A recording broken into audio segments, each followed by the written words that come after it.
Welcome back, everybody, to another episode of the Reporting Norms. I have a very interesting guest with me today, Adam Olson, who is a principal of Bakertilly. Adam brings over 17 years of public accounting experience to his role advising innovative and high-growth companies across the technology and life science sectors. His professional journey has been defined by his deep expertise in revenue recognition, business combinations, equity-related accounting issues, as well as his ability to guide clients through complex financial reporting, IPO, and de-SPAC transaction, as well as SEC compliance challenges. Throughout his career, Adam has served a wide range of companies from early stage startups to mature multinational public enterprises, primarily in the software, internet, computer hardware, networking systems, biotech, and medical device industries. His client engagements involve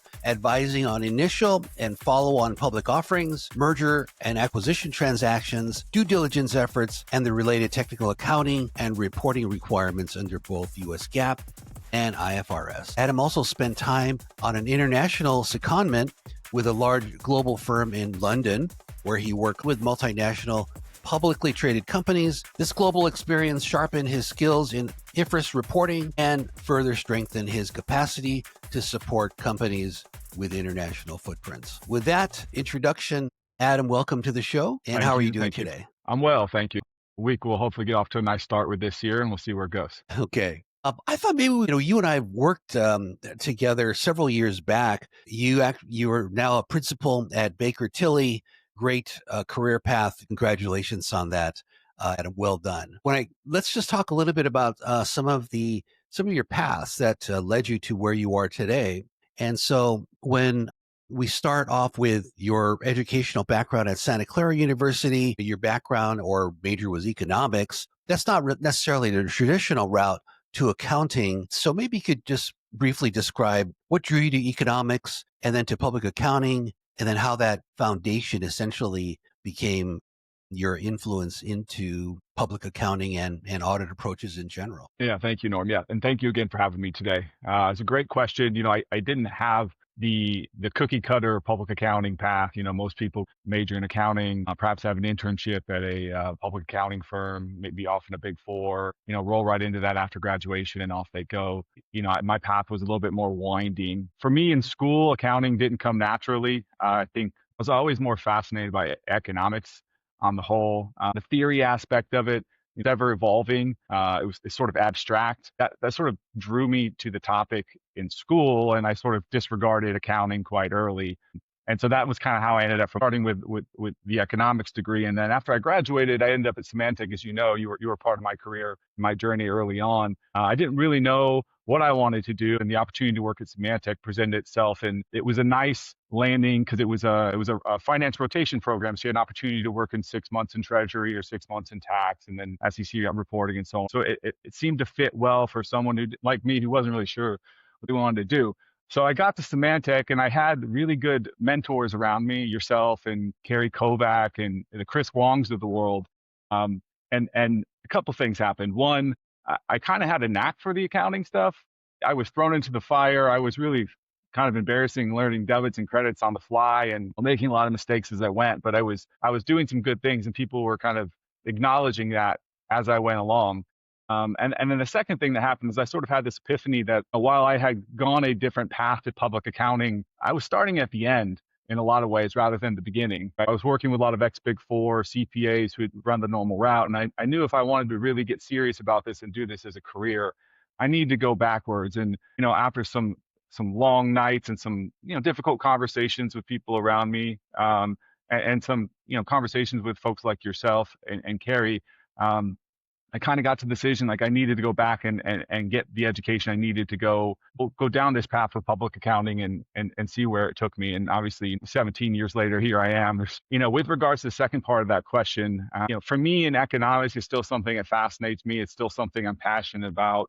It really allows me to, there's a saying of seeing the forest through the trees. I often think about that a lot with macroeconomics and needing to sort of, look through the bluster and look past in a forward-looking manner. And that foundation for me, I think it's been really helpful, both from an assurance perspective, not getting too wrapped around the axis and in the details, And certainly from an advisory perspective, I think about my relationships with my clients and the teams that support the client work that we're doing.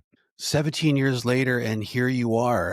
An impressive career, actually joining. We'll talk about some of the other experiences, but at Moss Adams and now with Baker Tilly, you talked about what drew you into public accounting. I'm glad that I was part of that journey. It seems like it's worked out very well for you. Congratulations. I think that's awesome.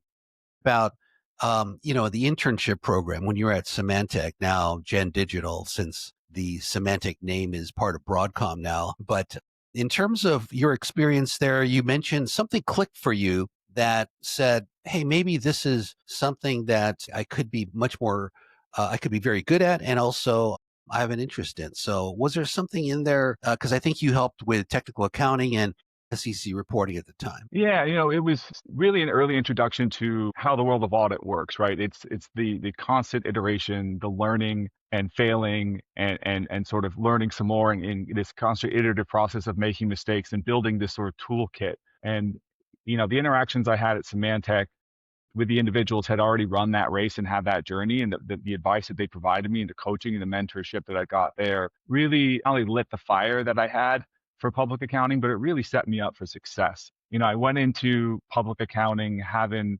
already had a lot of experiences that I think were really relevant to helping me, learn things quite rapidly. When I finally got over to public accounting, it was very clear right away that humbly, I was quite good at it. And it was something for me when I got into it. It was pulling at a string at a point in my career where I didn't really know, but I knew if I went down that path of public accounting, it could open a number of doors for me. And so I really just sort of let in from that perspective. And for me, once I got the foot in the door, it became pretty apparent that there was something there for me in public accounting. I took to it, I learned rapidly, and I started moving up the organization very quickly. So that's been really helpful for me. And I think a lot about like what's kept me in public accounting. Obviously the clients and the people. You can't do this profession if you're not passionate about helping your clients. How you help them really depends on the nature of the service you provided. By day I'm an auditor. I do some work from an advisory perspective, but our business is clients and people, and I've had an opportunity to work with some really great people on our teams over the years, and I've also worked with some really, really incredible clients. And then I think further, as I think about what's kept me in the profession, I always had this incessant fear that if I got into industry, I would really stop learning, I would stop growing, and I would get bored. And I think the thing that's really fit my personality and really fit with some of the things I like to do within the workplace is really this just like lifetime passion for learning, becoming a better leader, becoming a better practitioner, becoming a better advisor. And sort of this incessant fear of boredom that I think has kept me on the path I'm on, and has allowed me to succeed in the ways I have so far. That makes sense.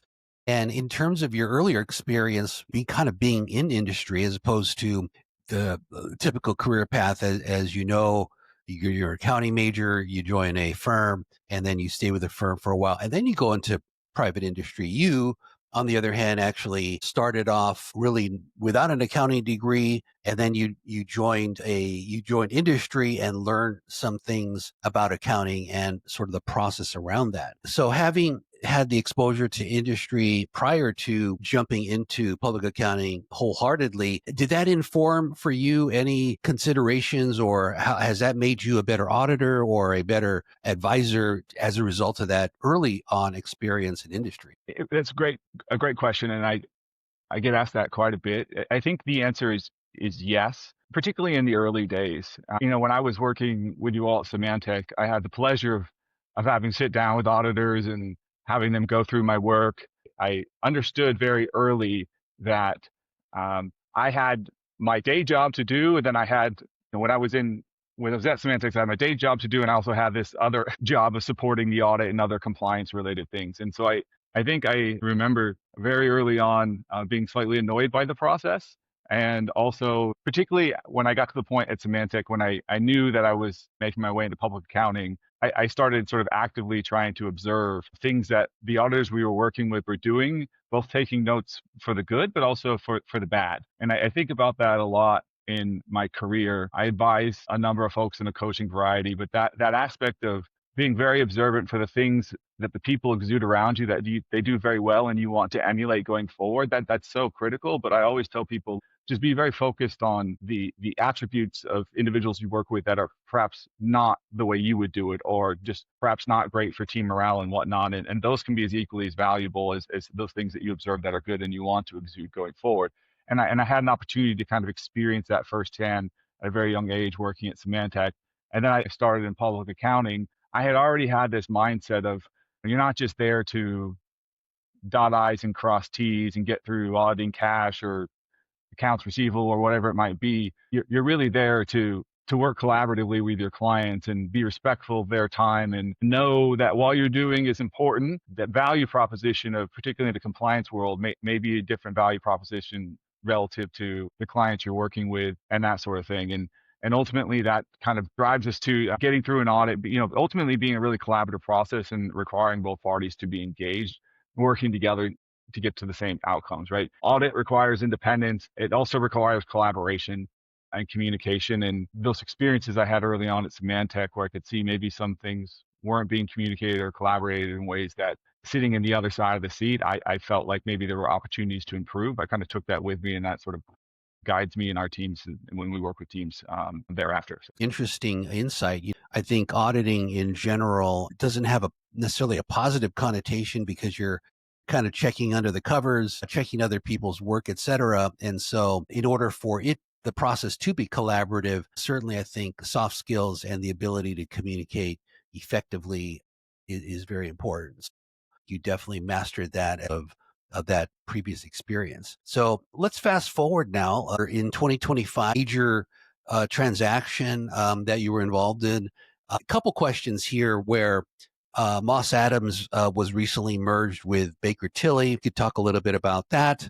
And then I noted that at Moss Adams, the title was partner, but at Bakertilly, it's principal. And then thirdly, what are some of the observations, challenges, or positives that you're seeing as a result of this merger / acquisition? It's certainly been an interesting summer for us. How strange the last 100 days have been, relative to this merger and where our firm has gone. I say that also acknowledging that, like, this was a very unique opportunity for us to do something really different and transformative in the middle market. But I think back to maybe even as short as like 4 years ago, to see or to try to predict what was going to happen with the public accounting profession, the amount of consolidation, the new inflows of capital, certain public accounting firms going public through IPO transactions. It's just, the world has changed very, very dramatically, very, very quickly. Ultimately, at the end of the day, what we were attempting to do here hasn't really been tried before. We felt like there was a unique opportunity combined with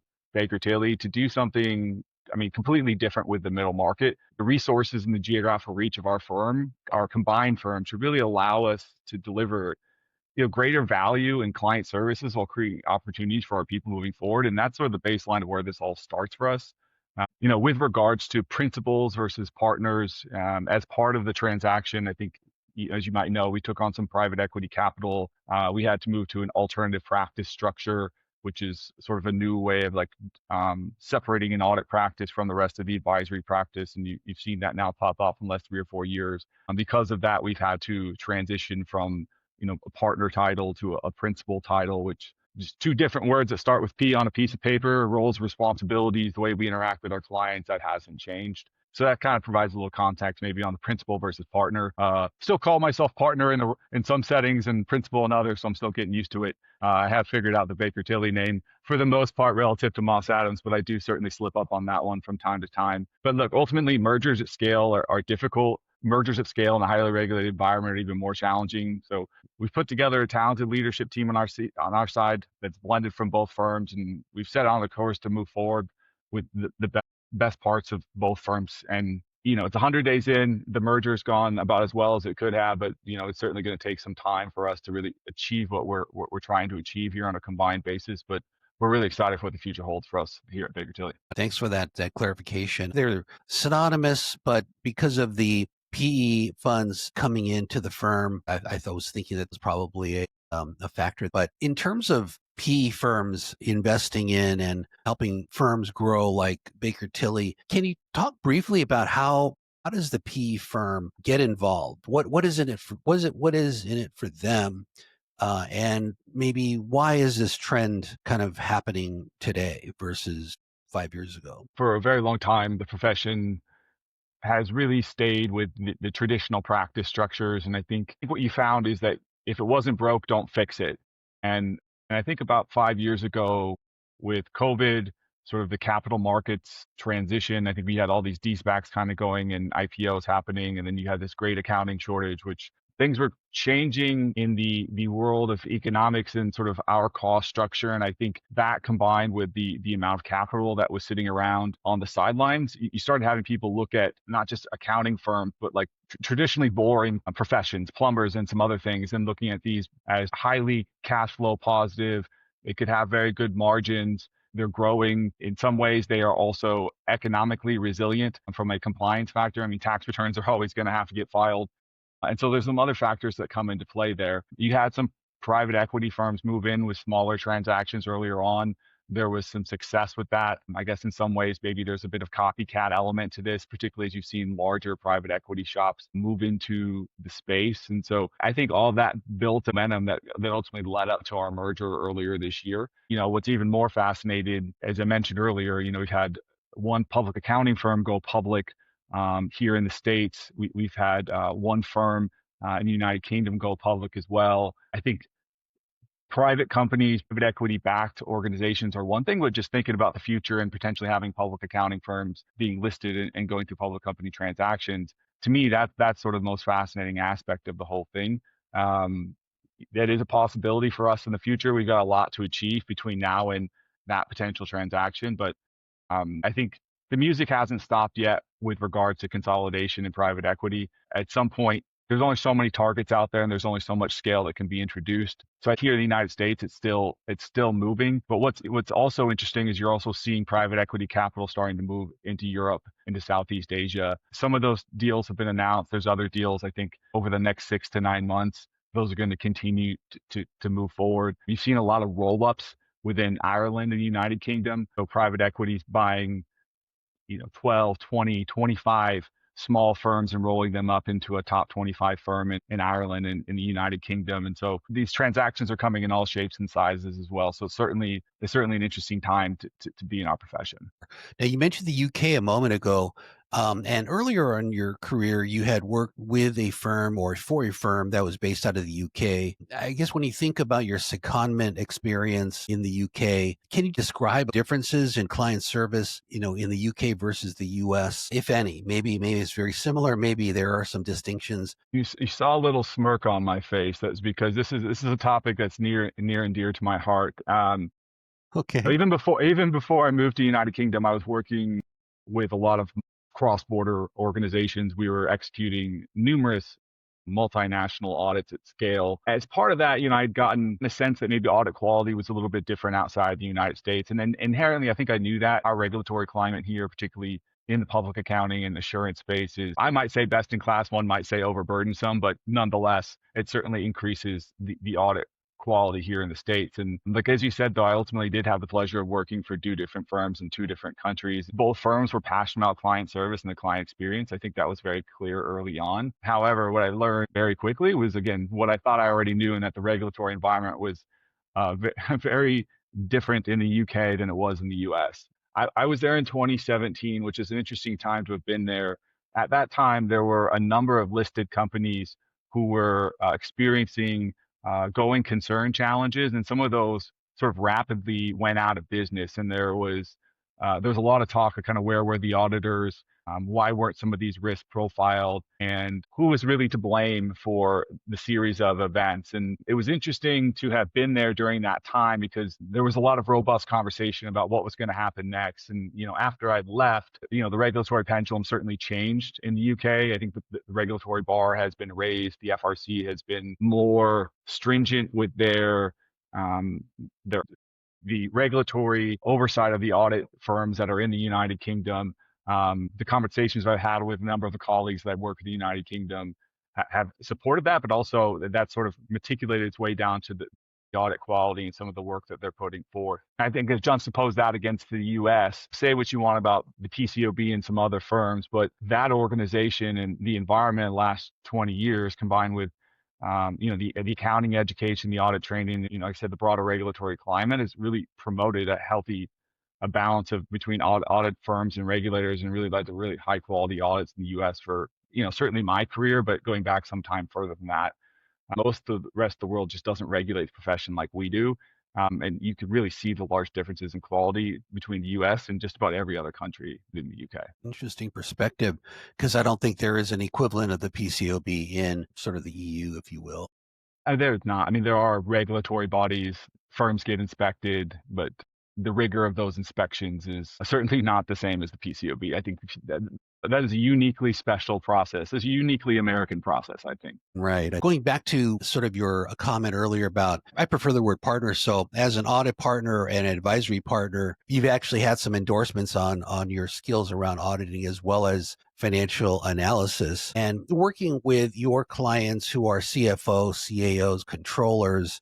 They basically need strategic advisors, not just auditors that are checking numbers. So, I guess, how do you go about, approaching a client and balancing not only the auditing side, but also the advisory side, while keeping those audit, requirements in check? I think about this from three different lenses. When I'm auditing public companies and the PCOB independence requirements, I mean, that's when the lines are very clear, and I have to kind of always keep my independence hat on in every conversation and to be very careful about how much I'm engaging with my clients.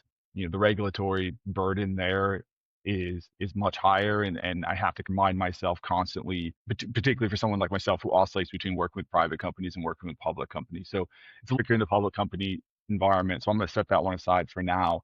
The second one I think about is again engagements or clients I work with where we are providing traditional assurance. In that case, the advisory skills still have to be checked, but in those circumstances, we are often leading with assurance, a compliance function, but our value proposition is not the compliance itself. To us, getting through compliance is table stakes. Coming up with an effective and efficient audit that minimizes our clients' time is something that we think is really just what gets us in the door. From there, what we really focused on is, expanding the relationship. How do we be a strategic advisor and a seat at the table to really bring the power of Bakertilly and all of our skill sets and all of our practitioners to the table to the extent that they're relevant to wherever our clients are going. So we really see ourselves as a strategic advisor, someone who can not only identify potholes in the road, but also help our clients navigate those potholes. Our clients look to a number of different individuals and organizations for advice. We want to be part of that, regardless if we're providing the audit or not. Now, when we get to a circumstance where I have clients that we're just advising and not providing insurance, and then the gloves are really off, because then you can really bring the full boat and everything that we can from Bakertilly into the relationship. As I've gotten a little bit further along in my career, I think those are some of the client experiences I've really enjoyed the most, because they really allow me to sort of fully take the auditor independence hat off and really just get into the weeds with my clients. Oftentimes set up just a full day session where they'll have all their C-suite folks there, and we'll bring whatever practitioner is relevant to the table, and we'll just talk strategy all day. What keeps you up at night? Where are you trying to go? How can we help you get there? If we can't help you get there, who we know that might be able to do that? Some of those conversations are some of the most interesting conversations that I have as part of my role advising. Just curious, do you prefer to work with publicly traded companies or private companies, or is it about equal to you? It depends what day of the week and perhaps what part of the public company audit process we're in. I enjoy both of them. I think both of them keep me on my toes. I often advise companies who have ambitions of being a public company, and my skill sets and my experiences working with both public and private companies helps me advise and work with those companies in a more effective manner. And I mentioned earlier, one of the things that has kept me in this profession is being able to be a bit of a chameleon and learn different things and build different relationships and work with different organizations. That also oscillates between public and private companies. I think if I was buttoned down to just one or the other, some of that would lead again to the boredom that I'm constantly seeking to try to avoid.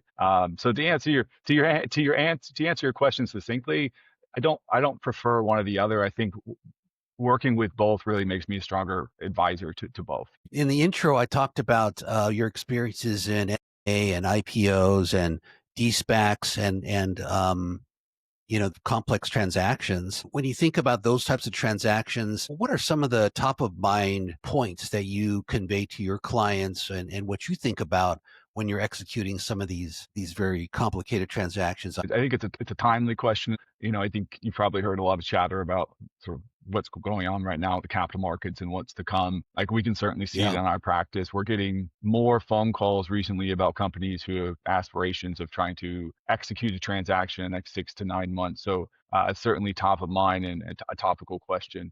But when I think about successful transactions, and first thing comes to mind to me is timelines and understanding what's realistic and achievable and what's not. We are not the only cook in the kitchen for these transactions, right? You've got lawyers, you've got bankers, you've got management, you've got board members, you've got existing investors, right? You've got a lot of different individuals who have different priorities, and trying to align those all together on a realistic and achievable timeline, I think can be quite challenging. And I think that's where it starts: is, are you setting yourself up for success by the course you're charting, acknowledging also that transactions require speed and they require teams to move very, very quickly. But I think being realistic with where you're at and where you're going is a starting point. The second topic we always talk about with our IPO candidates is being able to deploy capital to the resources you need to supplement to get yourself public. I've worked with companies in the past who have tried to cut corners, skim cost through the IPO readiness process, through the technical accounting support, through the audit support, to the controls gap analysis. And in my experience, typically don't get the outcomes you're looking for there. So, if there's ever a time to deploy capital at scale, it's in the run up to an IPO or some other capital market transactions. Those are some of the points we talk about there. But I guess the last one that we think about it is something that is not often top of mind: is what happens after the transaction, right? A successful transaction is the first step. Having parallel plans for what happens then after. What do you need to staff up to meet the requirements of being a public company? And it's not just to survive, but how do you thrive as a public company? We've seen a lot of companies really struggle out of the gate as public companies because they were so focused, and often rightfully so, but so focused on just getting the transaction executed, that all of a sudden they flip, they're effective, and all of a sudden they've got quarterly reporting requirements that they're not set up internally to meet, and having to navigate quarterly expectations, forward-looking projections, those things that you don't have to think about as much as a private company, and certainly the visibility that those matters receive as a private company versus a public company are a completely different ballgame. So that last step of what happens the day after and how do you ensure success thereafter, I think is almost as critical as being able to set up the right plan and execute on the transaction itself. The alignment of all the stakeholders, the readiness of the company, certainly the management and the board, investors very eager to have some sort of liquidity event. If it's an IPO, they want to make that happen. The focus is on making it happen. And then what happens, day two is sometimes not a focus. I've seen a lot of material weaknesses come out of companies that just went public, and within their first year, that they see a bunch of material weaknesses identified by their auditors. Yeah, and I think that last piece is a good note as well. Like, it's much easier to hash out your control matters as a private company. Sometimes, particularly in circumstances where a transaction may come out of nowhere, it's difficult to perform what we call a gap analysis on your controls and come up with a remediation plan in such a way that that's all taken care of before you exit as a public company, or you're able to finalize your transaction. But to the extent that you can give yourself more runway to go ahead and try to work through some of those control challenges that are inevitably going to happen, the better off you're going to be, because no one wants their dirty laundry on the control side aired as a public company. Now it happens, and sometimes it's the cost of doing business because windows open and you oftentimes have to move to try to make your way into those.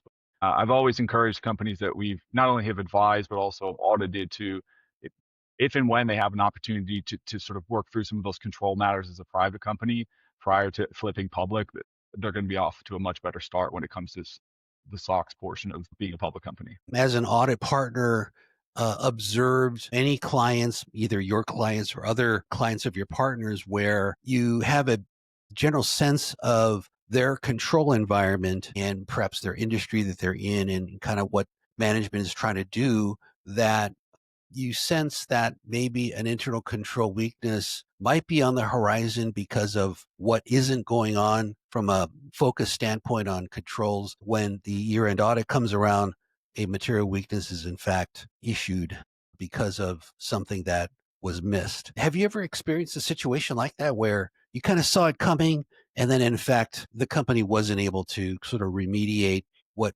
was a weakness prior to year end and you had to issue a material weakness? I have, yes. And I've learned a lot over the past 17 years about how to navigate that process, particularly over the last maybe 8 years, where the regulatory environment has really, the screws have been tightened significantly with the PCOB and how they are evaluating registrants' controls, and thereby how they're evaluating the manner in which we audit those controls and get to the conclusions we're getting to around controls effectiveness. To answer your question, yes, we've had to have those conversations before. I think those conversations, certainly with IPO candidates, tend to go a little bit more differently. I think there are there are reasonable expectations around what one can achieve as a private company, with regards to a control environment, particularly with how much one wants to focus on that, how much one wants to put capital towards that, and to a certain extent, as a private company, at some point, enough is enough, and there's the level above that when it comes to a public company controls environment that isn't the juice isn't necessarily worth the squeeze until it is, right? Until you have to go down that process. What we often find is companies are very, again, on a pre-IPO basis, are very much aware of their control shortcomings, and they can be pretty obvious straight away. And some of those obvious matters would be segregation of duties, for instance, right? You can kind of look at an accounting department and what ERP system they're on, and understand the sophistication of that ERP system, combined with the number of folks in the accounting department, and you can kind of figure out pretty quickly, are they going to have segregation of duties issues or not? Are they going to have security and access problems or not? As you know, you've been around for a very long time. C's, segregation of duties, those are all foundational to the controls house, if you will, right? If you don't have a strong foundation, the controls house sort of topples over. So there's often pretty obvious indicators of where a control environment is headed, just based on headcount, sophistication of that headcount, ERP system, and the like. What we typically try to do is start at the end in some cases. If we can all kind of get to a point where we know where the spades are, call a spade on the control side. If we can get to the conclusion quicker, and understand really the focus is on all the other blocking and tackling things that we need to get through to complete the transaction, we typically can get better outcomes there. Sometimes you're working with operators that have experience with the process, and they understand that they as an organization have their control shortcomings, but that isn't necessarily a negative reflection on their ability to operate not only their control environment, but their company itself. And so if you can sort of remove the personal aspect of the control and the control environment from the control environment itself, and get yourself to the conclusions that otherwise, to my point earlier, might seem inevitable based on just like the foundational aspect of the control environment, you're going to be able to not only save costs and that sort of thing and assessing the control environment and trying to get too deep into it, but you're also going to remove drag from the IPO timeline, right? The last thing anyone wants to do is get bogged down over controls conclusions, particularly in an environment where, when you're moving through those transactions, the controls environment is not a high focus for those who are investing in the transaction. Said another way, there's often an expectation that these private companies, or some of them, are going to come into the public company markets with controls that are going to need remediation and are going to need capital put to them. So rather than spending time and capital debating or trying to get to an alternative conclusion, let's just sort of take the medicine, move forward, and work together towards remediation plan on a go forward basis. That's kind of a judgment call, right? In terms of, do we spend the capital to overcome this weakness? Do we kind of work with what we have, and then, well, let's let the chips land where they may? If a material weakness is issued, so be it. We all know that we need to rectify it, but at least we wouldn't have, let's say, overspent and remediating something that we could have, but we're just kind of doing enough. Is that sort of the rationale or thought process that you see, especially when you know there's a problem, but management is choosing maybe not put its resources in rectifying that problem? Certainly, the folks that we are working with, and I think most of the folks that most public accounting folks are working with, are seasoned operators who want to do the right thing. Right? I haven't met anybody who says I want to have a bad control environment. Right? That's just not the way most of the people think. Right? And so it's not a do I want or do I not want? It's typically a matter of what is the level of effort and how am I deploying my capital and what else needs to be prioritized in front of that, given whatever state we are as an organization. Oftentimes, we're not working with Fortune 500 companies on the assurance side. A lot of the companies that we are working with, they're going public because they need access to capital to survive, right? This isn't a luxury. This is mission critical. Keep the lights on. If we don't do this, we may not have a path forward. So when you get into those sort of decisions, capital is precious, and how you're deploying that matters. And ultimately, controls remediation, particularly when it's not accompanied by a what I would call a red herring, so a fraudulent activity or something where there was very clear cause and effect, it often will get deprioritized until such a time when that capital is available and perhaps a company has survived whatever waters it's working through and that sort of thing, right? So it really comes down to how do I want to spend my resources? Where am I prioritizing that? It's always on somebody's list. Our clients, our boards, our audit committees always want to get it fixed. It's just a matter of when and under what circumstances. You've been an audit partner for several years now. Towards the future, in terms of what you see in the auditing profession as a partner principal at Baker Tilly, given your experiences over the last several years, where you see the audit profession heading, and with things like AI and blockchain, cryptocurrencies, digital assets, do those play into sort of the future of auditing, accounting, and being a partner at Baker Tilly? Are those some things that are top of mind for you or starting to become top of mind for you? The short answer is yes. Crypto is something that's certainly evolved over the last 12 months. I think the market is starting to look at crypto differently, and we're having to think about how we manage risk in our practice, risk with the clients we take on, particularly setting aside, meme coins and the like, but folks that are working with stable coins, those who are using as a perfectly legitimate treasury strategy. I mean, that's all evolved over the last 12 months, but over the last several years. And so we are certainly thinking about that differently today than we did 5 or 8 years ago. With agentic AI, that's really the game changer that's going to be out there. And I think where we stand right now is we know it's around the corner and we know it's going to change the audit profession. It's still going to take some time for the use cases to fully flush themselves out. I can think of a handful of some. I've had a number of folks approach me with some other ideas. We know directionally where it's headed. I think it's just a question of how quickly is the technology going to get there. But also, I think something folks are not talking about enough, particularly in our profession, which again is highly regulated, is it's one thing to get there on the technology.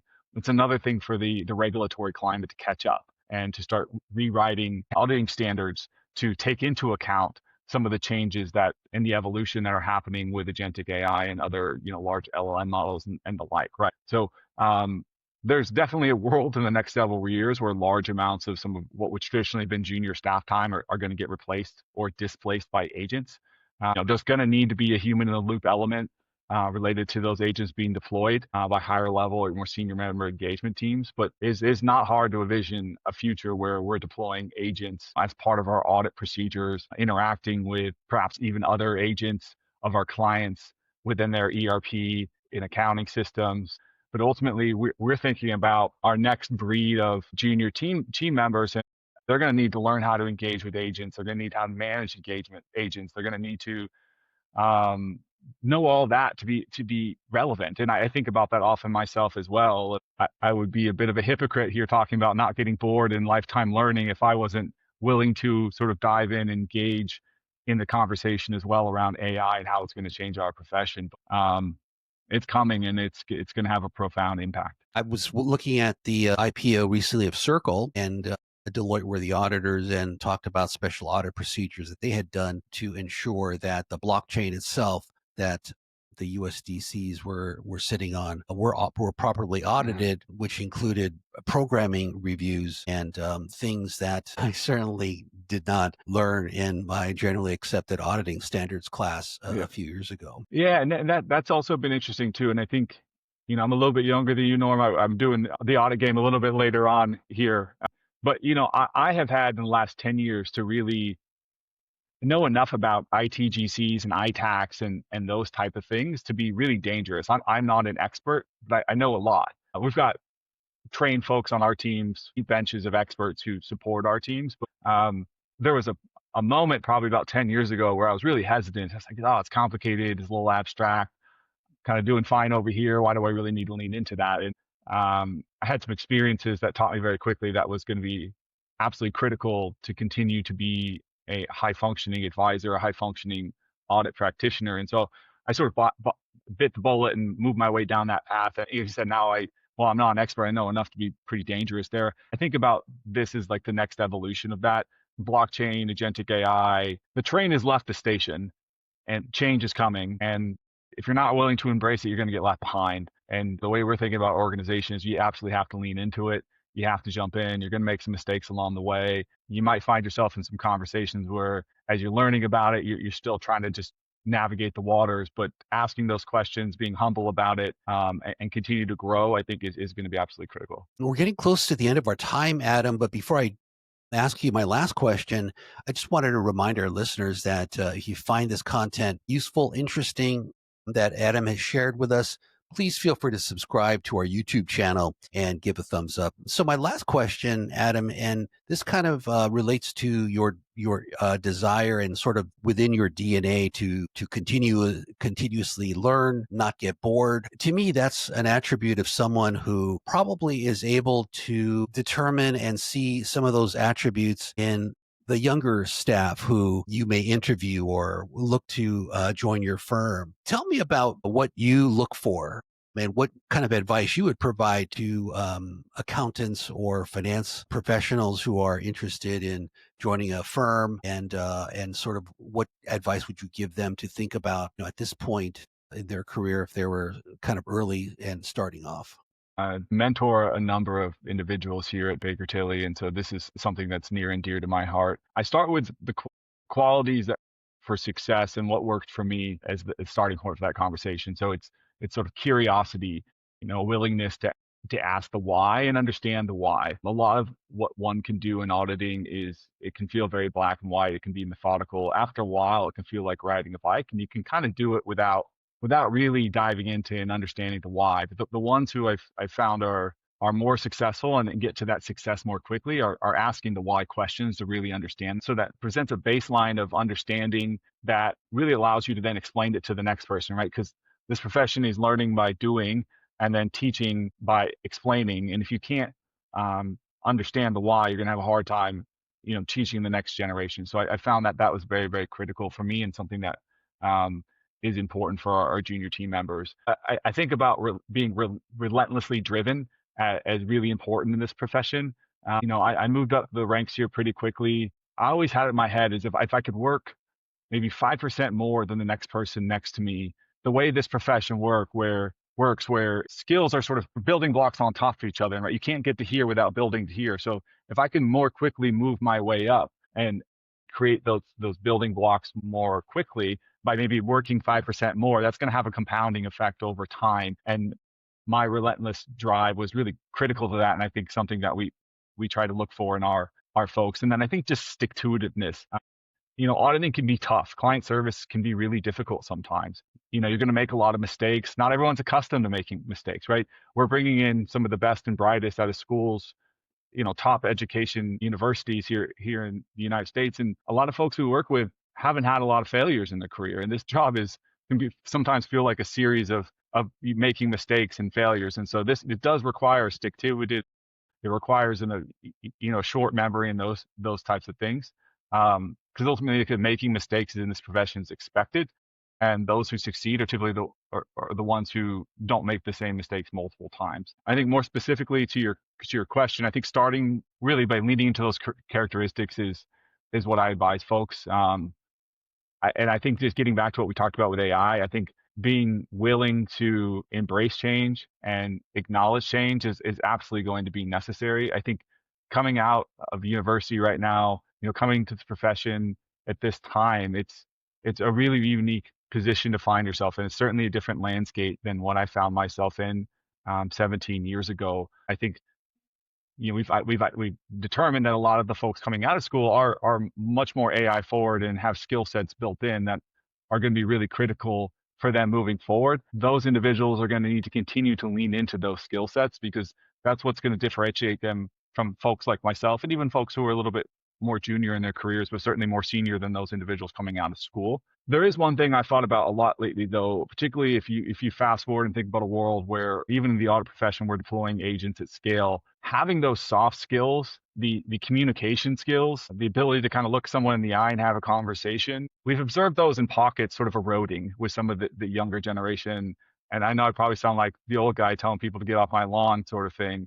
But I do think it's really, really important to be able to, in a profession that is ultimately a client service, you need to be able to communicate effectively. You need to learn how to deliver bad news because sometimes you're going to have to do that, right? Those types of soft skills, I think, are going to be more and more an area of focus and imperative in the future. And I think those are the types of skills that are going to really differentiate the younger professionals as they move forward in their career. Really great speaking with you today. I'm glad that I was able to be a positive influence with you way back when. You're an audit partner within a global firm now, so really congratulations to you. That's really awesome. So just wanted to again say thank you very much for joining, and let's keep in touch, okay? Absolutely, yeah. Thank you, Norman. I told you when we reconnected this summer, but you did have you played a huge part in my career. You gave me the courage to kind of go try something, and a lot of people in my life were telling me maybe don't do it. So it may feel like a very small moment in your career, but it was a very, very large moment in mine. So thank you again. Thank you for having me. I look forward to potentially doing this again in the future. That sounds great. Okay. Thanks, Adam. Take care. Bye-bye. Bye-bye.